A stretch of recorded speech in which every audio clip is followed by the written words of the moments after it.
அது நீங்கள் தான் கண்டனம் தெரிவிக்கணும். நீங்கள் பேசாமல் இருக்கீங்க. இல்லை, இது இது இது வந்து தமிழ்நாடு அளவில் இன்றைக்கி பத்திரிகையாளர்கள் ஊடகவியாளர்லாம் இதுக்குள்ளே உங்கள் சங்கம் இருக்குது. பத்திரிகையாளர் நாங்கள்லாம் பத்திரிகையாளர்கள் எவ்வளோ கௌரவம் நடத்துகிறோம். எப்பவும் சரி, ஆளுங்கட்சியாக இருந்தாலும் சரி, எதிர்கட்சியாக இருந்தாலும் சரி, அவர்கள் கடமை செய்வாங்க, நல்லதையும் சொல்லுவாங்க. எல்லா கருத்தும் நமக்கு ஏற்புடைய கருத்தாக இருக்கும்னு நம்ம எதிர்பார்க்க முடியாது. சில வேளை ஏற்புள்ளாத கருத்து இருந்தால் நம்ம அதுக்கு பதில் முறையை சொல்லணுமே தவிர வன்முறை அதுக்கு தீர்வாகாது. தாக்கப்படுவது கண்டிக்கத்தக்கது.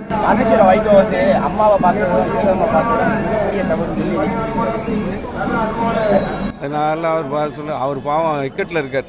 இன்னைக்கு அந்த கட்சியில் பாமக என்ன நடக்கும் அந்த இந்த நிலைமை அவங்களுக்கு வந்திருக்கு. அதனால என்ன பேசணுன்னே தெரியாமல் இருக்கு. ஸ்டாலினை சொன்னார். அவர் ஏன் இல்லை அம்மாவை பார்த்து தவறுனா அவர் கட்சி ஆரம்பிச்சது தவறா? கட்சி யாரை எதிர்த்து ஆரம்பிச்சார்? வாரிசு அரசியலை எதிர்த்து. கருணாநிதி அவர்கள் தலைவராக இருக்கும்போது ஸ்டாலினுக்கு பட்டம் சுட்டுவதை நான் ஏற்க முடியாது என்று சொல்லி அன்னைக்கு பேசின பேச்செல்லாம் இருக்கு. எதுவும் அழிஞ்சு போகாது. அதற்காக வாரிசு அரசியலை எதிர்த்து, அதுவும் குறிப்பாக திமுக வாரிசு அரசியலை எதிர்த்து தோற்றுவிக்கப்பட்ட கட்சி மதிமுக. இன்றைக்கு நிலைமை என்ன?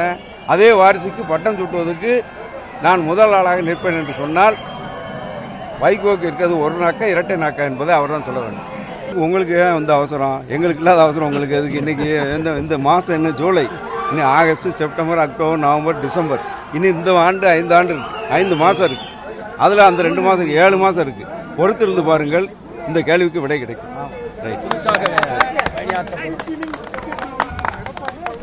பிஜேபியோட கூட்டணி வச்ச பிறகு இன்னைக்கு இருட்டிலையும் இக்கட்டிலையும் தவிச்சிட்டு இருக்கிறது திமுக காரங்க தான். அதை மாற்றி சொல்றேன். அவர் தான் குறிப்பாக அவர் உள்பட அமைச்சர்கள். அதான் தமிழ்நாட்டில் இந்தியாவிலேயே கொரோனா காலத்தில் கல்வி நிலையங்கள்லாம் மூடப்பட்டிருக்கின்றது.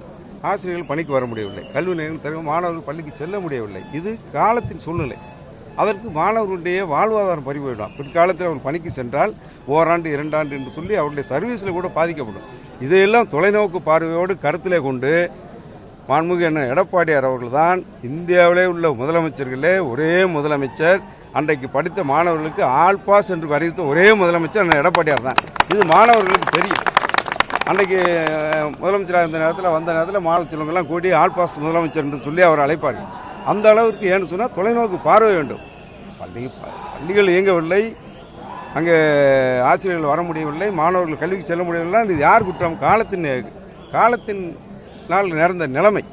இப்படி மாணவர்களுடைய எதிர்கால நலன் கருதி, அதுபோக நீட் தேர்வு என்ற வந்த பிறகு அது விதிவிலக்கு கிடைக்கவில்லை என்று சொன்னால் மாற்று ஏற்பாடாக 7.5% இடஒதுக்கீட்டில் அரசு பள்ளிகளே சாதாரண கிராமத்தில் ஏழை விவசாய தொழிலாளருடைய மாணவ செல்வங்கள்லாம் படிக்க வேண்டும் என்ற வரலாற்று சிறப்புமிக்க திட்டத்தை இந்தியாவிலே அறிமுகப்படுத்தியவர் மாண்புமிகு எடப்பாடியார். அதனால் அவர் கொண்டு வந்து 2019 கொண்டு வந்து 2 ஆண்டுகள், இந்த ஆட்சியில் 5 ஆண்டுகள் ஆக இன்றைக்கு மொத்தம் 7000 சுற்ற மாணவர்கள் அதன் அடிப்படையில் சாதாரண கிராமத்தில் அடுத்த வேலைக்கு சாப்பாட்டுக்கு கூட வழி இல்லாமல் தினசரி வேலைக்கு செல்வணும், கூலி வேலைக்கு செல்வனுடைய நிலையில் உள்ள அவருடைய இல்லங்களைச் சேர்ந்த மாணவ செல்வங்கள்லாம் இன்றைக்கு 7000க்கு மேற்பட்டவர்கள் இந்த 7 ஆண்டுகளில் கிட்டத்தட்ட 5000 தாண்டி மாணவ செல்வங்கள் இன்றைக்கு மருத்துவ கல்வி பெற்றுக்கிறார் என்றால் இது கல்வியில் புரட்சி.